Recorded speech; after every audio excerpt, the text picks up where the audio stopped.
Ladies and gentlemen, our story starts out during 1971. While participating in Mormon Youth Chorus, Steve and Beverly met and fell in love. They were married in the Provo Temple for time and all eternity on July 12, 1972. After 4 years of waiting and hoping for children, they were pleased to announce the expectation of their first child with a bicentennial salute. Yes, the Chapmans were on their way, and more quickly than perhaps Steve and Bev imagined. Within 3 years and 11 months, they had tripled the size of their family, and more were still to come. By this time, their house on 9th East was bursting at the seams, in more ways than one, and they undertook a major remodel of their home that would last another 13 years. These two talented performers knew how much music and dancing had blessed their lives, and so they sought out the same opportunity for their children. It started with the Sunshine Generation for Kenny, Ben, Rebecca, and Joshua. By the time Melissa was walking, Steve had decided to create a family performing group, the Gingham Guys and Gals. Neighbors and family and friends joined this group. It lasted for over 10 years. Beverly made costumes galore, along with other moms, and also sang and danced. Steve drew on his vast dancing experience and created and taught dance numbers, as well as assembling performance music recordings, a process that was much more laborious than it is today. The family performing group, as it came to be known in the house, was a major part of Steve and Bev's lives. As children, we thought it was for the benefit of the audience, when in reality it was for the growth and development of us kids. During this time, the Chapmans joined the Corner Canyon Kickers, a clogging group, and learned and retaught these dances. In the 1990s, the family performing group had a facelift and kept on performing as the New Attitudes. By this time, the three little boys were part of the act doing little teapot and dances. When Kenny was about 18, the act broke up because we were all growing up. There were still performances, but not the whole variety show that Steve and Bev had created all those years ago. The younger kids went into Stars Unlimited, a clogging group, and made friends that would be part of future shows. When Kenny and Ben got back from their missions, there was a new surge in the family performing arts pursuits.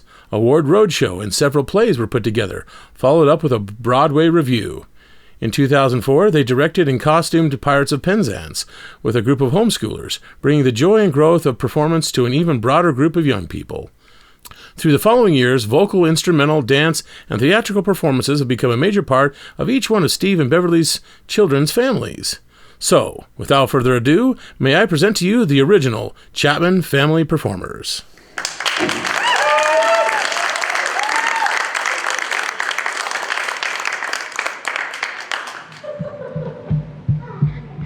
Kylie, come here.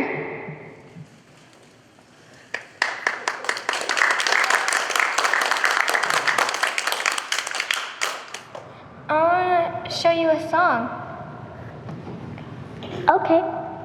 I'm a little teapot, short and stout. Here is my handle, here is my spout. When I get all steamed up, hear me shout. Just tip me over and pour me out.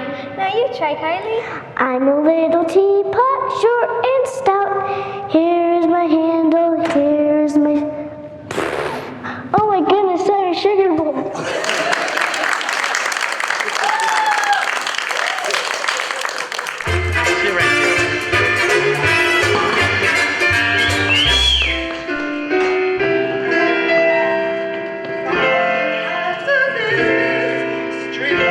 Second hand, everything to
figure out what's been ailing them hogs.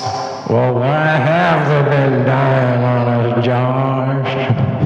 Well, you see, they get some mud on their tails.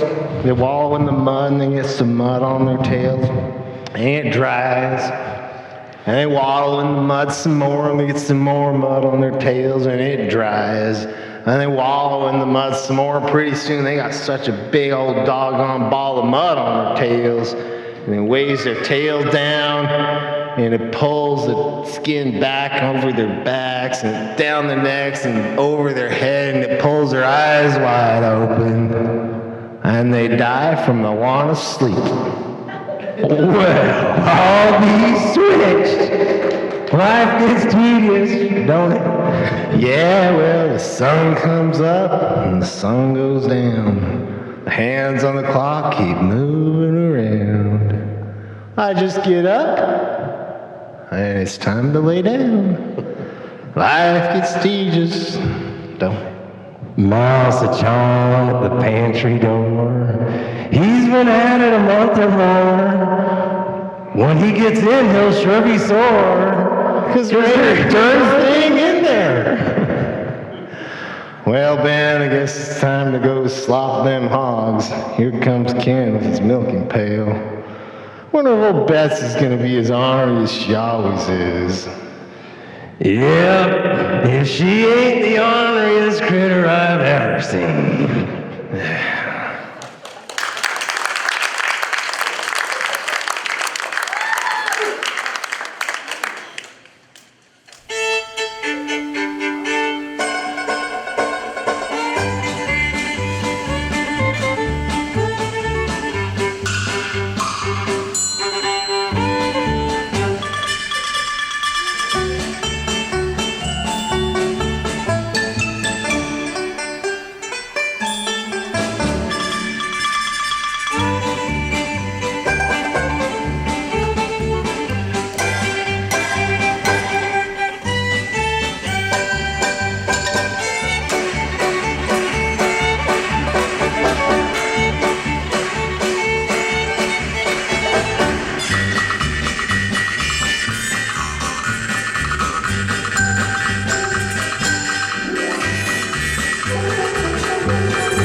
When I was a little bitty boy, just upon the floor, we used to go out to Grandma's house every month in the store.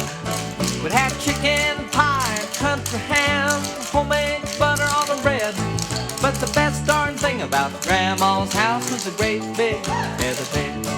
It was 9 feet high and 6 feet wide, soft as a downy chick. It was made from the feathers of 4 and 11 geese, took a whole boat of cloth for to take. It hold 8 kids and 4 hound dogs, and the baby we stole from the shed. Didn't get much sleep, but we had a lot of fun on Grandma's feather bed. After supper we'd sit around the fire, the old folks would spit and chew. All would talk about the farm and the war, and my granny'd sing a ballad or two. And I'd sit and listen and watch the fire till the cobwebs filled my head. Next thing I know, I'd wake up in the morning in the middle of the old feather bed. It was 9 feet high and 6 feet wide, soft as a downy chick. It was made from the feathers of 4 and 11 geese, took a whole boat of cloth for the take. It hold 8 kids, 4 hound dogs, and a baby we stole from the shed. Didn't get much sleep, but we had a lot of fun on Grandma's feather bed. Yeah!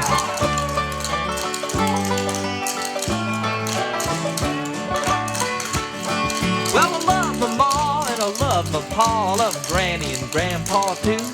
I've been fishing with my uncle, I wrestled my cousin, I even kissed Aunt Lou. Ooh, but if I ever had to make a choice, I guess it ought to be said that I'd trade them all, plus a gal down the road for Grandma's feather bed. It was 9 feet high and 6 feet wide, soft as a downy chick. It was made from the feathers of 4 and 11 geese, took a whole boat of cloth for the take. It hold 8 kids, 4 hound dogs, and a baby we stole from the shed. Didn't get much sleep, but we had a lot of fun on Grandma's feather bed. Didn't get much sleep, but we had a lot of fun on Grandma's feather bed.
Raise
Just a kiss goodnight, maybe. You and I will fall in love.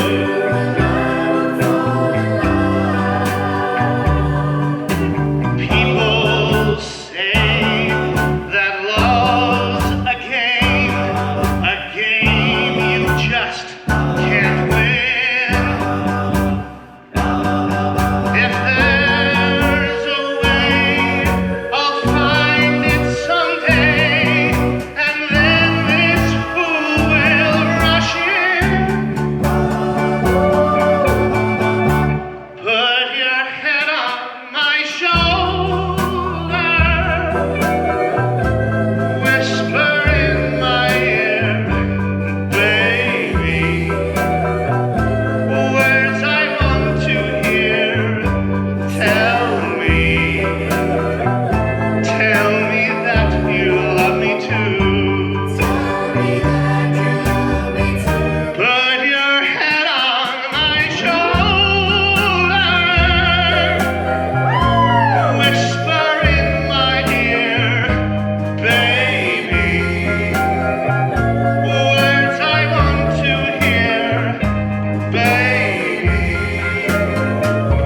Put your head on my shoulder.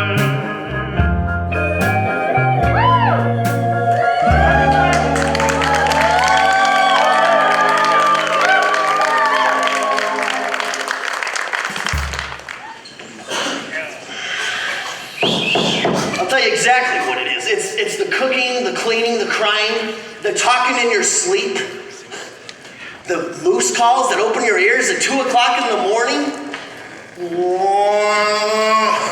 I can't take it anymore, Felix. I'm cracking up. Everything you do irritates me. And when you're not here, the things I know you're gonna do when you come in irritate me. You leave me little notes on my pillow. I've told you 100 times I can't stand little notes on my pillow. We're all out of cornflakes. F you. It took me 3 hours to figure out that F you was Felix Unger. It's not your fault, Felix. It's a rotten combination. All alone, I lived in this apartment for 6 months. All alone, in 8 rooms. And then you moved in. My closest and dearest friend. And after 3 weeks, I'm about to have a nervous breakdown. Do me a favor, Felix. Move into the kitchen. You can live with your pots, your pans, your ladle, your meat thermometer, and if you want to come out, ring a bell, and I'll run into the bedroom. I'm asking you nicely, Felix. As a friend, stay out of my way. Or let me get in one shot. You pick head, shoulder, kidneys. There's no use running, Felix. There's only 8 rooms, and I know the shortcuts. That's it.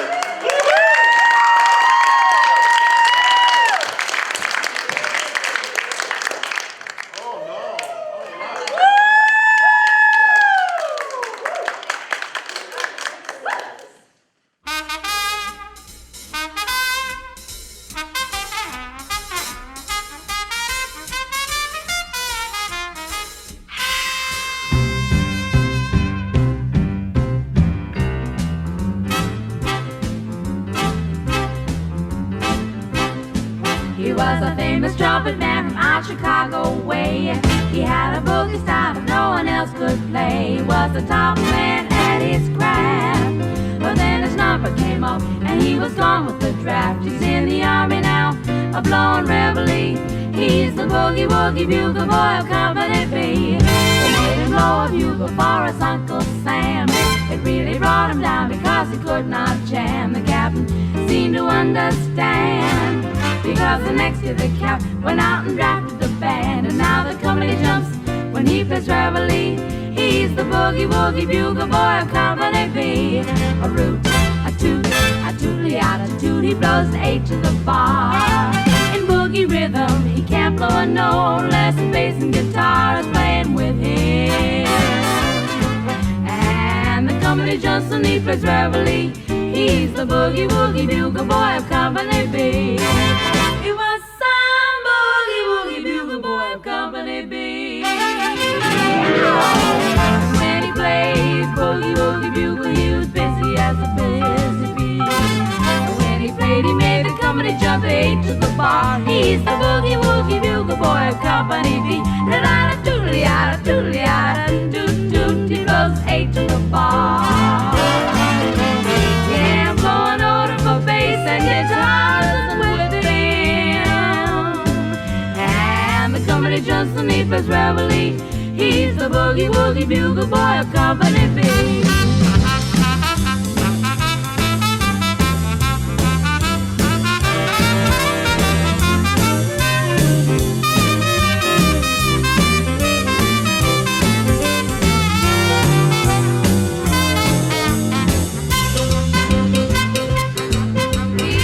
The boys will sleep with boogie every night and wakes them up the same way in the early fright. They clap their hands and dance their feet, 'cause they know how he goes and some will get to me. Whoa, whoa, it makes it up when he plays reveille. The boogie woogie bugle boy has got to be.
Sentimental, 'cause so am I.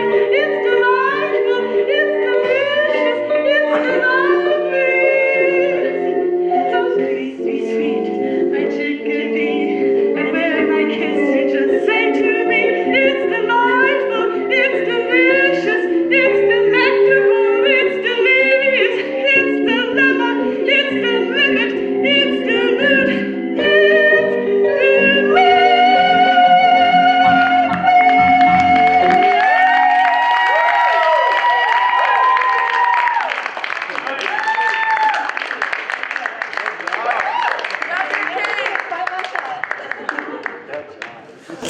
Ladies and gentlemen, I'd like to present a spectacle. Josh, come out.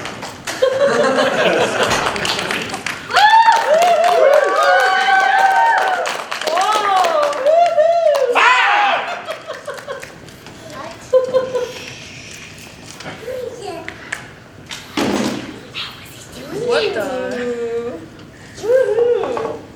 All right.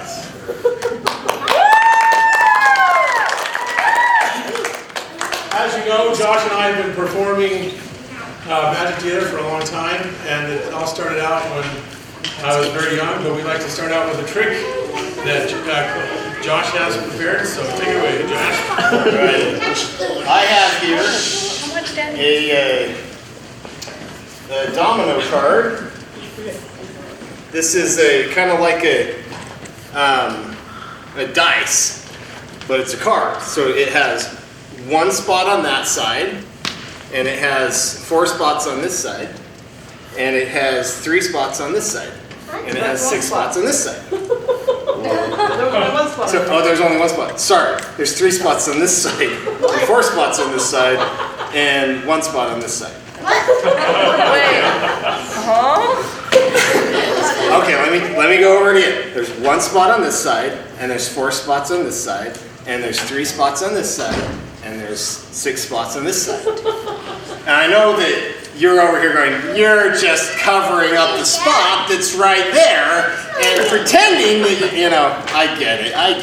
You guys think that I'm just covering the spot and pretending that there's a spot there, and really there's not a spot there, but that would be cheating because this is magic, and we wouldn't do that in magic. So, let's see.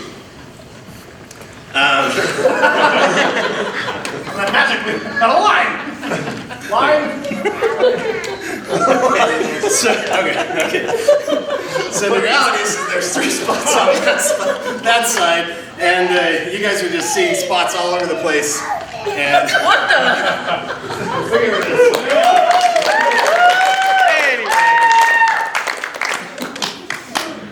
So, we're good. When I was a kid and I started doing magic, I was about 8 years old. And I'm getting there. And the reason that I got into magic is because my dad wanted to have something that would be special and unique just to me.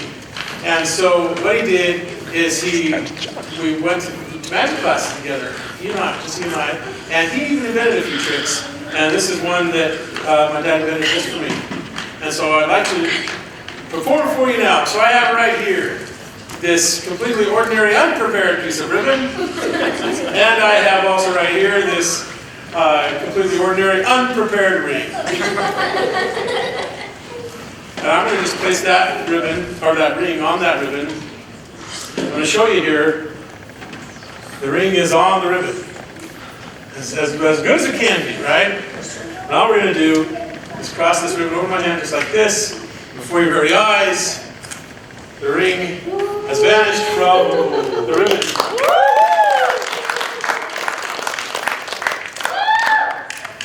We have some bags here. the Chinese teleportation bags. And as you can see, this bag is completely empty, just like my head. And so is this bag, completely empty, except out the bottoms, just like my... Never mind. I have a green silk. I'm going to place it in my bag and wave my hands over the bag. And just like that, the bag teleports directly from my bag into Canada. My bag is still completely empty, except out the bottom, or never mind.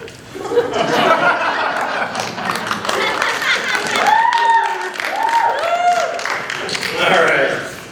Kenny and I have long enjoyed performing rope tricks and tying each other up. So I'm going to demonstrate with this rope an interesting phenomenon that we discovered while we were tying each other up. That if we twist these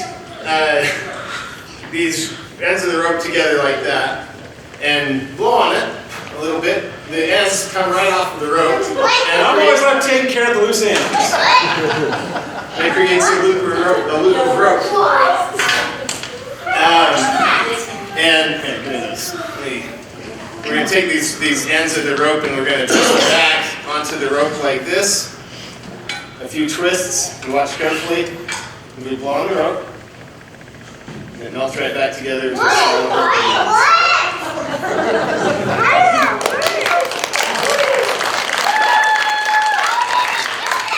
Okay. We're going to demonstrate one other phenomenon with this rope that is fairly bizarre. I'm going to tie the rope into a knot. And I'm going to demonstrate our super powerful Chinese super sharp scissors. They cut the rope like that, and we cut the rope directly in half into 2 pieces of rope tied. I don't think that's 2 pieces of rope. I think that's just 1 piece of rope. You're That's doing 2 pieces of rope tied together. You just have loose ends. You just have loose ends going on here. I'm going to untie this to show the folks that see this. It may appear like this is 2 pieces of rope. This is 1 piece of rope. 2 pieces of rope. This is 1 piece of rope. It was 2 pieces of rope tied together. That's 1 piece of rope. 1 piece of rope. 1 piece of rope. Hold on. I'm going to take the ends. I don't know why this first little end into my hand like this. I'm going to slip this end through here. Now we have 2 ends and 2 middles. And Don't think too hard about that one. I'll walk the other little end in here, slide it through the rope to there, and there. See, it's always been 1 piece of rope this whole time. 1 piece of rope. And I'll give you 2 pieces of rope. I'll give you 2 pieces of rope. Here's a little piece of rope. What are we going to do with this rope? I'm going to give you 3 pieces of rope. I got him now. He doesn't know how to do anything with that. Okay. You're so smart. I'm going to line up the ends of these 3 pieces of rope. I'm going to line up these 3 ends of the pieces of rope. So I got these ends of the rope lined up and these ends of the rope lined up and the middle's all lined up, and turn those 3 pieces of rope into 2 pieces, or to 3 pieces of rope that are exactly the same length. Okay. I got 1 piece of rope. We got 2 pieces of rope. We got 3 pieces of rope. Okay, well I guess that's legitimate. How about you? I got an idea. Let's make it into 1 piece of rope. You take that rope and tie it to this rope. I'll take this rope and tie it to that rope. That's pretty soon we'll have 1 piece of rope.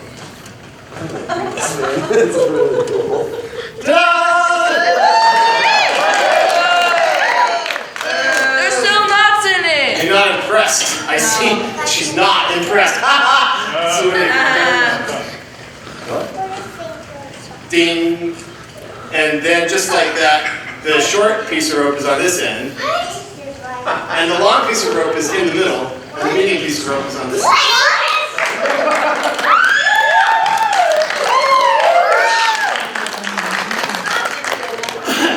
You know, Josh, we've been doing this now for a long time, and all these years, we've never done something that's a true classic I've always wanted to do, and I've always thought we should pull a rabbit out of a hat. I mean, what's more classic than pulling a rabbit out of a hat? That's so cliche. Like, everybody pulls a rabbit. Have you ever seen someone pull a rabbit out of your hat? Actually, I've never seen that. So I think of it, I've never seen anyone do it either. So I think we gotta do it. I think we gotta pull a rabbit out of our hat. Okay, great idea, but you don't have a hat. Neither do I. I'll tell you what, I got this piece of this artboard right here, and what I'm gonna do is I'm gonna get a hat. So what I'm gonna do is I'm gonna find a blank page here, and what we'll do, here's a blank one. I'm gonna draw a hat. Got a marker right here, a magic marker. Alright, we're gonna make a hat. Here we go. So let's see, let's do this. Maybe like that, like this. I got a hat. That's all right. It's an interesting hat. What kind of hat is that? How about a top hat? Top hats. Like There, I got a hat. It's like top ramen. They don't like my hat. And it's kind of, I don't know how you're going to get a rabbit out of that hat. It's like that.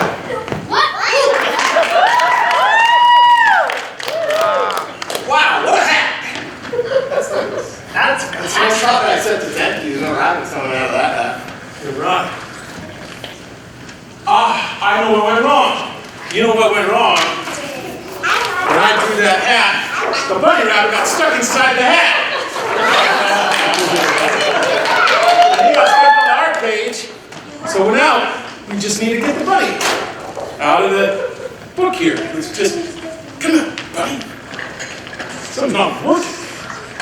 Get the bunny. Come on, bunny. Oh, wait a minute. Look at, there's a rabbit in this hat.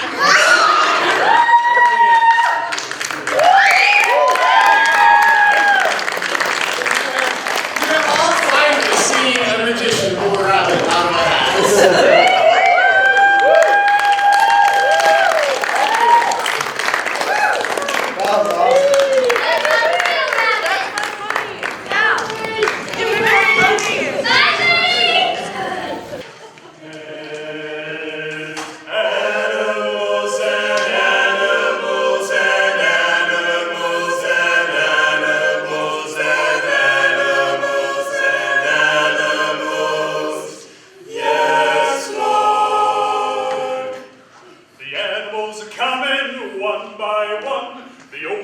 Chewing on a caraway bun.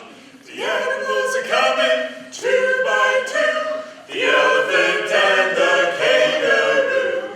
The animals are coming 3 by 3. The bear and the bug and the bumblebee. The animals are coming 4 by 4. The old hippopotamus stuck in the dark. The animals are coming 5 by 5. Thus the animals did arrive.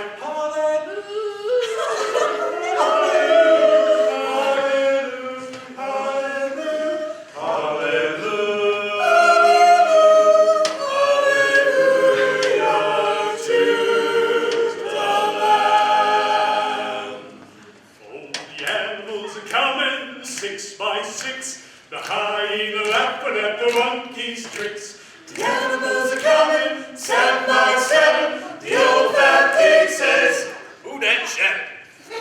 Oh, the animals are coming 8 by 8. Noah hollered out, "Shut that gate." That's right. Oh, the animals are coming 9 by 9. Noah hollered out,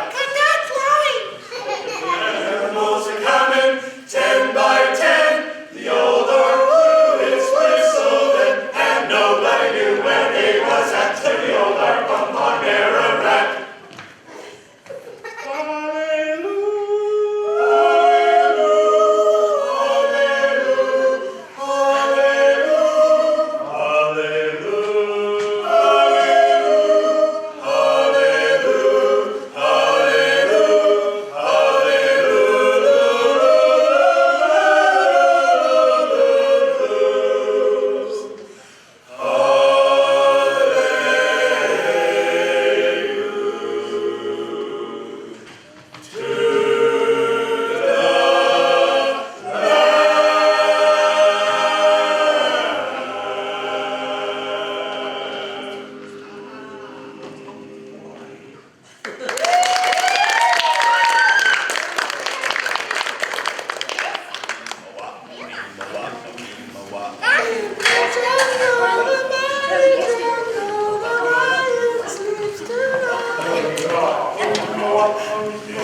hallelujah.